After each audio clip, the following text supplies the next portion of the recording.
you doing? Gross! Look, I'm sure when you hear romance anime, the first thing that comes to mind is High School DxD or some Guna slop like that, but just hear me out. Once you start watching peak romance, there is not a chance you'll stop. Contrary to popular belief, watching romance anime as a guy does not undermine your masculinity, bro. Ain't nothing happening to your testosterone levels, bro. Chill out. A lot of people think that the Discord mod type average Reddit user looking bums that rot in their rooms 24/7 are the only ones that watch romance, but trust me, watching romance anime as a guy has insane aura, and the actual content in these shows sometimes can be life-changing material, as long as you're watching the right ones. If I catch any of you watching Rent a Girlfriend, mark my words, I will come find you and beat your ass. That trash does not have the right to classify as romance. Its own creator is a damn gooner that decided to write himself into the story as the guy who pulls the main baddie. Like, what? Look, before I started my journey as a romance anime enthusiast, I had the same mindset as most of you.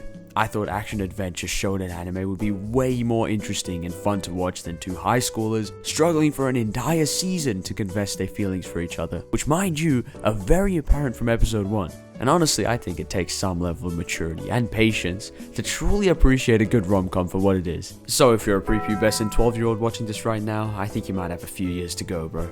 A good romance anime has the potential to completely change your views on relationships and love itself. I know that it's fiction, and some of the scenarios that you might get in an anime have like negative chance of happening in real life, but in a world where superficial relationships and cheating are the norm, romance anime can show you a genuine relationship that you can only hope to experience in your lifetime. Some days I'll just finish a peak series and think to myself, dog, this shit ain't ever happening to me. I mean, I'm not pulling any girls to start with, so it's already wraps. But either way, it sure is nice to dream about having a cute little relationship like my boy Tsumagi Rinter over here, going to the aquarium and lighting fireworks with his girl. Like, come on, save some for the rest of us, man. I'm not kidding though. There are moments that will genuinely pull your heartstrings because they're so damn sweet to the point where you will get diabetes through your screen.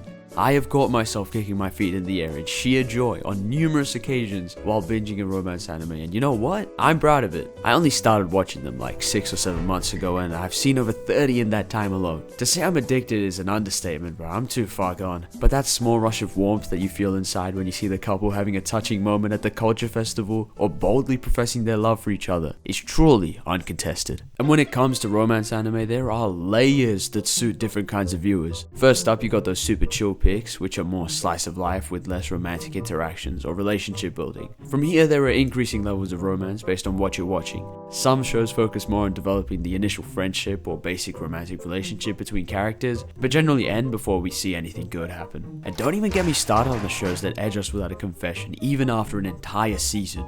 And then there's that other subset of rom-com that lack the comedy part, instead showing you some diabolical tragedies and expecting you to take it like a champ. But when anime does romance right, it is beautiful. Straight peak.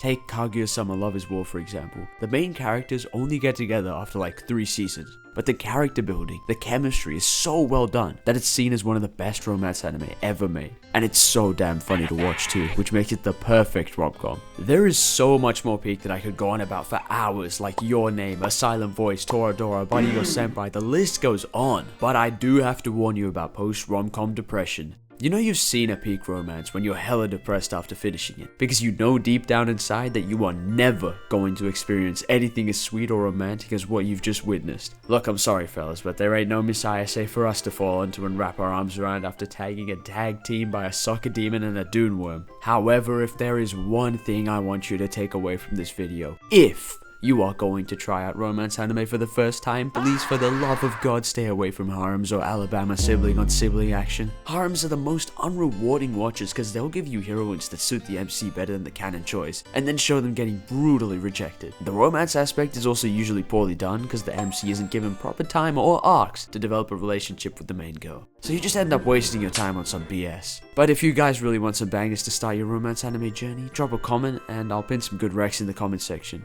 Oh yeah, if you all get me to 1 mil or something by the end of the year, I'll buy a Felix body pillow from ReZero and post it here. So subscribe. Or something, I don't know.